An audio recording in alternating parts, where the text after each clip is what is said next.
અમરેલી જિલ્લાના ધારી તાલુકાના હીરાવા ગામ પાસે થોડા સમય પહેલા દીપડા દ્વારા એક બાળક ઉપર હુમલો થયો હતો, જે હુમલામાં બાળકનું મૃત્યુ થયું હતું।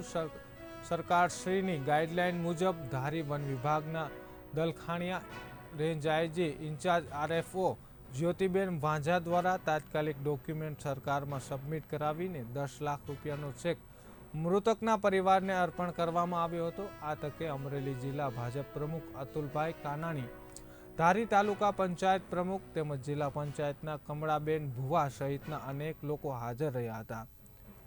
ચેક સ્વીકાર કરતા ભાવુક દ્રશ્યો સર્જાયા હતા।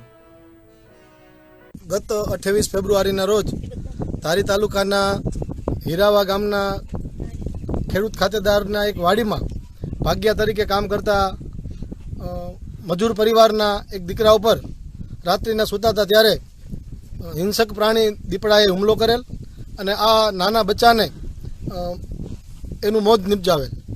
ત્યારે વન વિભાગ દ્વારા ત્વરિત કાગળો કરી અને પીડિત પરિવારને વહેલી તકે સહાય મળે એના માટે બધા જ પ્રયત્નો કરીને આ પીડિત પરિવારને આજરોજ આગેવાનોના હસ્તે રૂપિયા 10 લાખનો ચેક જે ગુજરાત સરકારની સહાયની યોજના છે એના હેઠળ આજે આપવામાં આવેલ છે।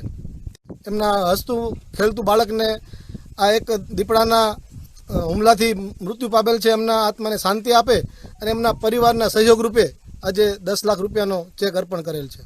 આજે હીરાવા ગામમાં વાડી વિસ્તારમાં સુંદરભાઈનો દીકરો સવારે વહેલા 6 વાગ્યે આ લોકો બ્રશ કરવા માટે બહાર આવ્યા અને બાળક અંદર સૂતું હતું, તો આ દીપડો ને બાજુમાં બેઠો હશે કે અથવા ખબર નહીં કે આજુબાજુમાં જે કંઈ મોલાત ઊભી હોય એમાં હશે, તો એ દીપડાએ આવી અને આ બાળકને ઉપાડી અને દોડ્યો, પણ બાળકને પછી મુકાવી દીધું, એટલે તો છતાં બાળકનું મૃત્યુ થયું। અને જંગલ ખાતાનો સ્ટાફ અને જે અમારે રાજકીય આગેવાનો બધા હસ્તક આ 10 લાખનો ચેક આપી અને આ પરિવારને સહયોગ આપી અને પરિવારને પ્રોત્સાહન આપ્યું છે।